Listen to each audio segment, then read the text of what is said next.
Well, good morning. I hope it's a great day wherever you happen to be. In case you haven't noticed, the calendar now says it's fall. It's hard to tell with the great weather we've had in September. More about that later. When we think of Upper Michigan industry, we often think of mining and logging, but there is another that has a major impact on this region. It's the business of tourism, and it creates jobs and investment across the entire area. How is UP Tourism doing, and what's the outlook for the future? We have someone with us this morning who can answer those questions and more, and it's coming up right now. From TV6, this is the Ryan Report. Now here's your host, Don Ryan. Well, our primary topic of conversation this morning is tourism, and our guest is John Madigan, who was appointed by Governor Rick Snyder to the Michigan Travel Commission in 2014. John has a lot of experience in the tourism business, but there's also a lot more on his resume, and I thought we'd spend a few minutes talking about that before we get on to tourism and travel. John, welcome to the Ryan Report. Thank you, Don. It's an honor to be here. I had a chance to look at your resume. You actually, you're a Northern graduate back in '82, I believe? 82, yes. And while you were going to school, you also had a chance to work as a charter boat captain. In Shelter Bay with Kemar Charters out of Shelter Bay, and 4 years of chartering. Kind of a precursor of what was to come. You actually, following graduation, went on to pursue your degree, I guess, and become a teacher. I was a teacher for 4 years in Illinois. And then you became a construction manager? Yes, California for 10 years and ran a construction business. Okay, but you came back to Munising in, I think, 1955, maybe? 1995? About 1995. I'm in the 50s. Yeah, back in about 1995. Right, well, I always loved Michigan, and I certainly loved the Upper Peninsula and certainly loved Lake Superior, so it was tough not to see fresh water every day or the turning seasons, which really you miss when you're not here. And your family had been in the hardware business in Munising for many years. My grandfather started the hardware store downtown Munising, corner Elm and Superior, in 1920, and it's still there to this day. And we're celebrating our 95th anniversary this year. That's amazing. That's amazing. You also ultimately realized your dream of getting into the Lake Superior tour boat business as a part owner of the Pictured Rocks cruise. Yes. That was pretty exciting for you? Yeah, it was very exciting. Having grown up on the lake and loved the lake, it was just a natural for me to be interested in that type of business, and it's been very good.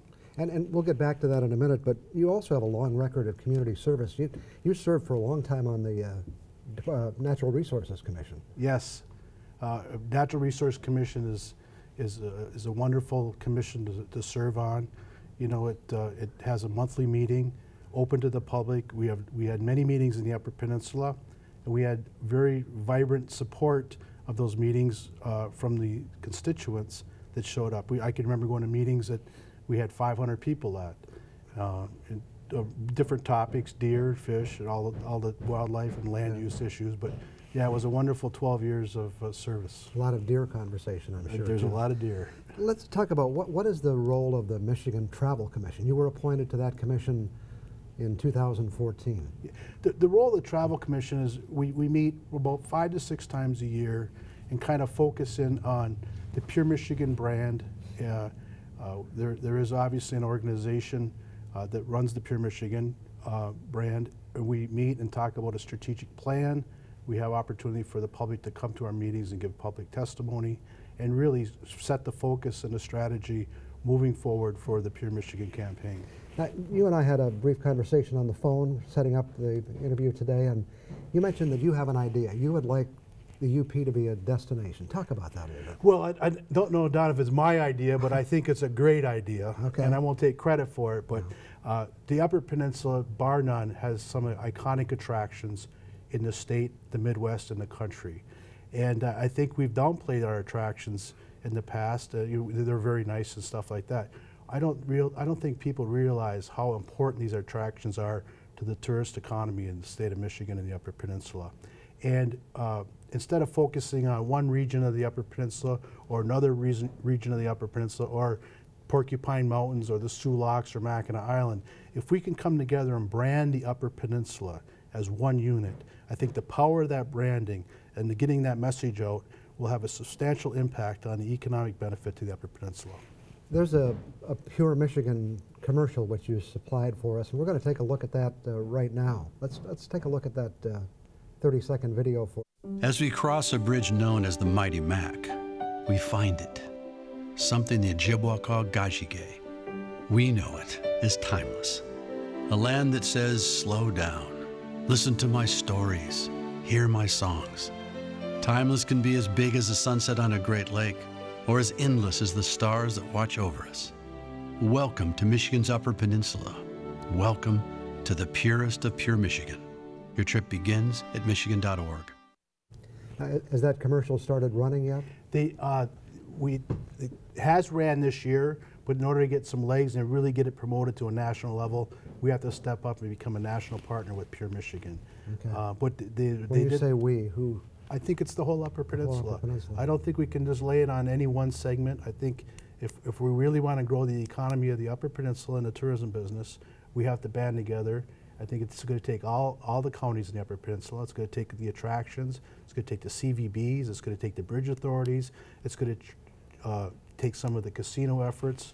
And we've talked to a number of the people, and there's some real positive traction on getting this moving forward. Who's going to make that happen? Are you the guy? Well, I'm certainly going to help happen? make it happen, Don, and hopefully with your reach this morning, you're going to help make it happen. And I think when people see the impact that this can have, I mean, every dollar spent in the Pure Michigan campaign, we have a revenue back to the state of $6. Mm-hmm. I mean, it works. It's a proven commodity, and moving this forward, I think, is just a natural benefit for the Upper Peninsula. Okay, I want to talk some more about this, and we'll do that coming up. Back with more on the Ryan Report after we take this break.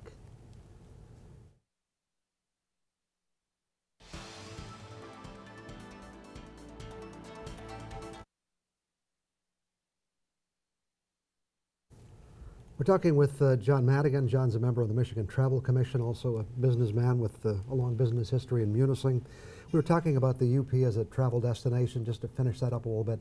You know, I agree with you. We tend to look at all these individual places, and maybe we're not the Grand Canyon, but the Grand Canyon's the Grand Canyon. You know, you saw the Grand Canyon, and that's kind of it.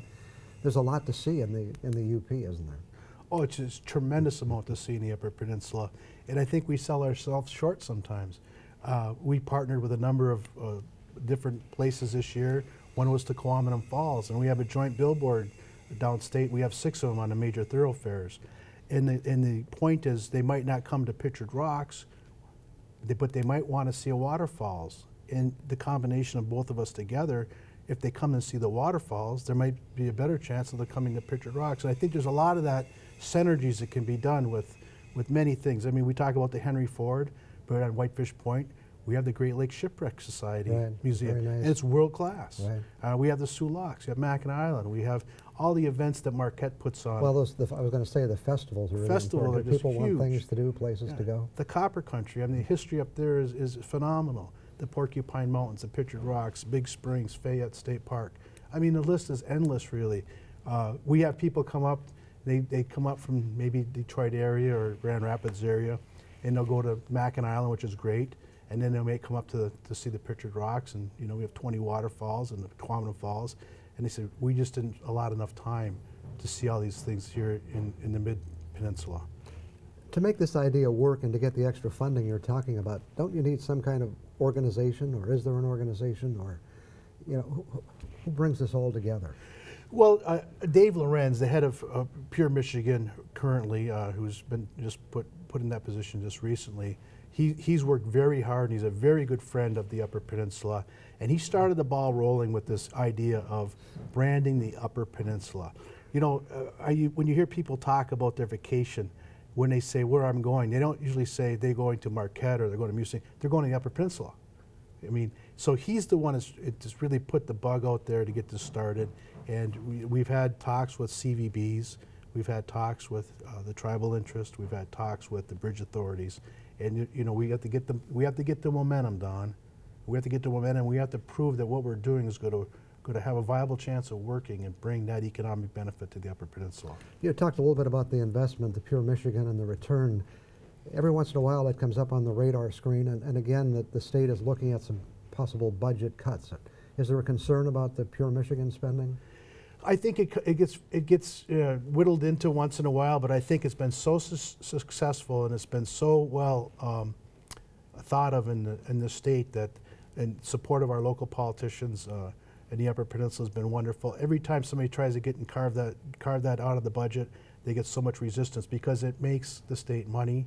It's promoting our resources. It's bringing jobs. It's bringing economic benefit, and I would like to see that fund raised, not cut. And I want to emphasize the point that you made, and that is when you say it returns $6 for every dollar spent, that's $6 in tax revenue. That's not the money coming into lodging and food and all the rest of it. I mean, lodging, food, restaurants, attractions, right.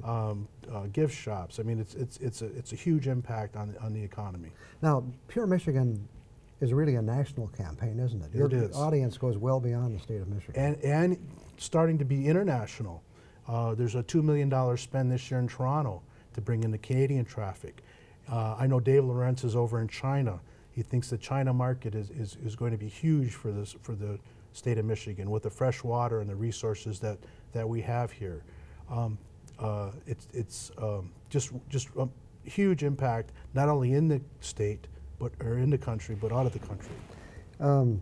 National attention is always important, and you had some last year on a competitor station, but still it was good for the Upper Peninsula when Good Morning America and Ginger Z visited the Pictured Rocks. We have some video. We'd like to take a look at that now if we could. Here I'm standing about 200 feet above brilliant Lake Superior, these sandstone cliffs. I cannot wait to show you. You're going to explore them with me coming up. Hey, Amy, can you guys see me? I'm way up here, hundreds of feet above Lake Superior. It's the deepest and coldest of the Great Lakes, and all of the rocks around here, Pictured Rocks National Lakeshore, one of the most gorgeous spots in the Upper Peninsula of Michigan, really of the state. The best way to see it, Pictured Rocks cruises. Look at this. Kayaks are another way. I want to see that video. Just one of the best ways to get in. But really quickly wanted to show you the video from the area that you just cannot. I wish I could show you 2 hours of this video because this is by Pictured Rocks Cruises. The minerals in the water and the rocks help to make the colors, almost like a rainbow. It's a place you have to get to. Oh, just a picture-perfect morning here, George, and thanks so much to our sponsor, Pure Michigan, for making this all happen. All right, we'll head back to the studio. Amazing, $1 million publicity, I guess. Oh, huh?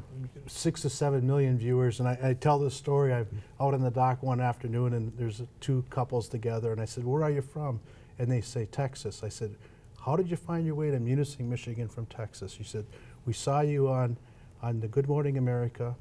We got in our motorhome. We drove to St. Louis in 10 hours, and we drove from St. Louis to Munising, and we wanted to come and experience this." And that's a very common thread this summer in Munising. Okay. Got some more questions for you. One more segment coming up. We'll get back with those after a 2-minute break.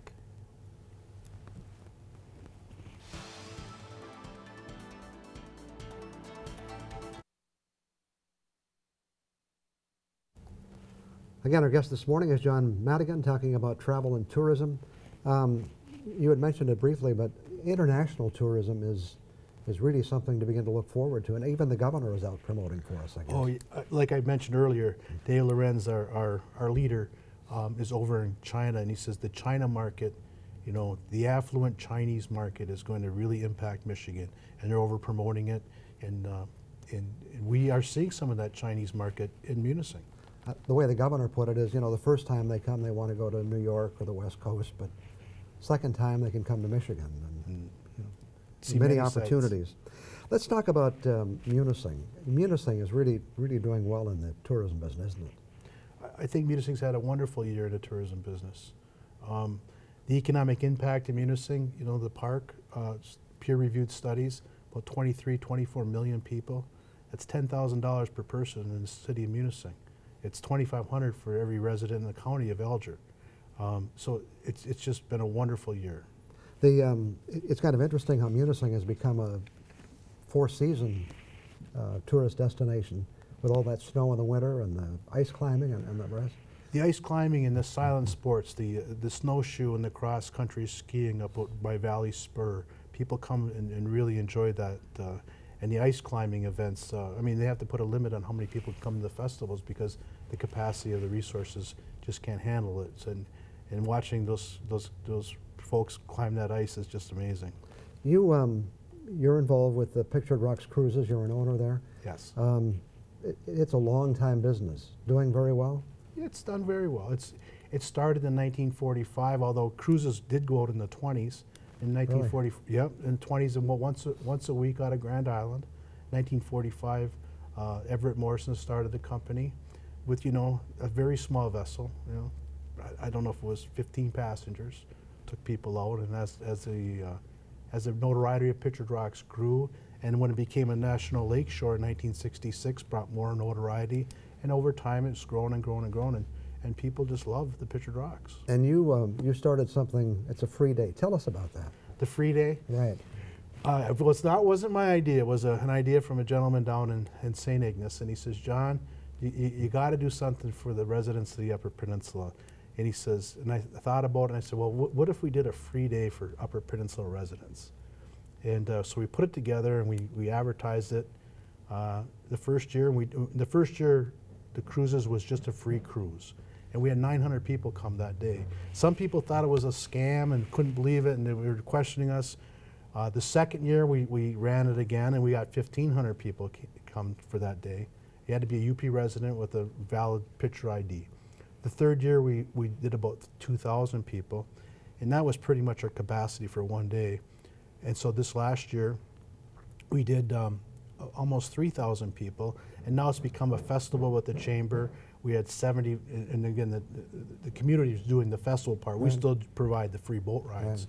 Right. 70 vendors, and it's taken a sleepy weekend in June and made it into a very, very viable weekend in June for Munising.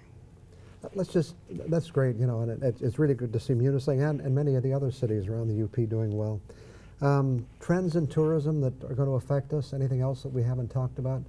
I know Michigan State University, I was looking through some of their material.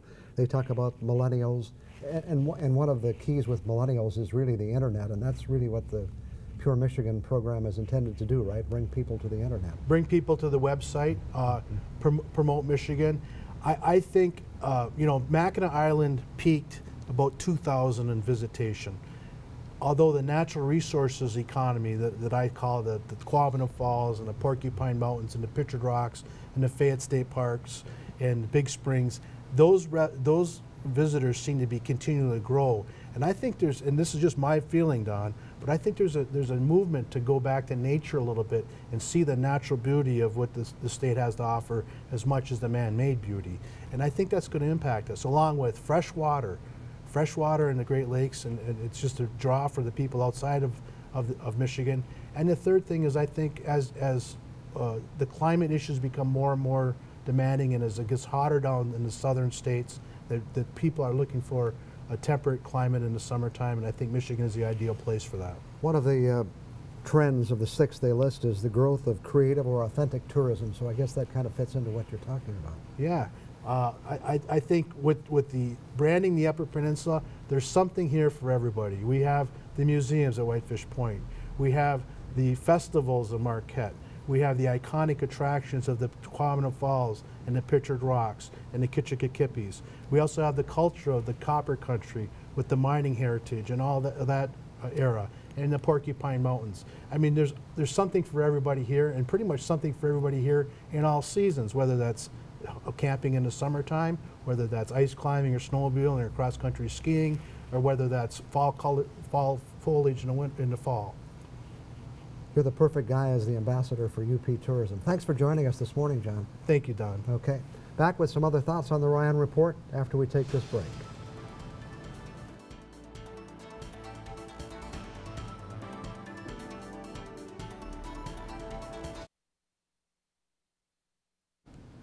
Well, as I pointed out earlier, despite the beautiful weather we've had, fall has arrived according to the calendar. Yes, we've passed the autumnal equinox, so I have a top 10 list of how we know it's fall in Upper Michigan. Number 10, Steve Asplund already has his snowblower gassed up and ready to go. Number 9, the promise of a good year for the Detroit Lions is over after the first 2 games of the season. I'm a Lions fan, so I can say that. Number 8, TV6's Mike Ludlam has come down with a fever. Of course, that's Friday night fever. Number 7, the presidential candidates are going at it fast and furious. Shouldn't someone tell them the election isn't until next fall? Skiers, snowboarders, and snowmobilers are waiting for the first snowfall, while some people are looking forward to 80 degrees in Upper Michigan in January thanks to El Nino. Carl Bonak would say that's not likely to happen.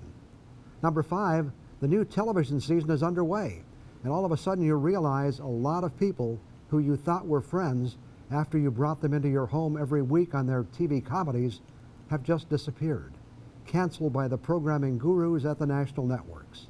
Now we'll never know what happened to the rest of their lives. Number 4, it's still a long way until Thanksgiving, but some of the stores are already putting up their Christmas displays. Number 3, the annual race is on to see if road paving projects can be completed before an early winter shuts them down. Couldn't they have started earlier? Number 2, you go to the first couple of high school football games in shorts and a t-shirt and think, hey, this isn't bad. But in your heart of hearts, you know, before the season is over, you'll be sitting in a downpour or a snowstorm with gale force winds, and even though you're dressed for winter, your teeth will be chattering and your body shaking with cold. And the number 1 reason we know it's fall in Upper Michigan, the Halloween store is back, and kids are starting to plan their costumes for this year. Last year the favorite was the girls from the movie Frozen. This year it's probably Donald Trump. The hairdo works for both boys and girls. I'll be back in 2 minutes.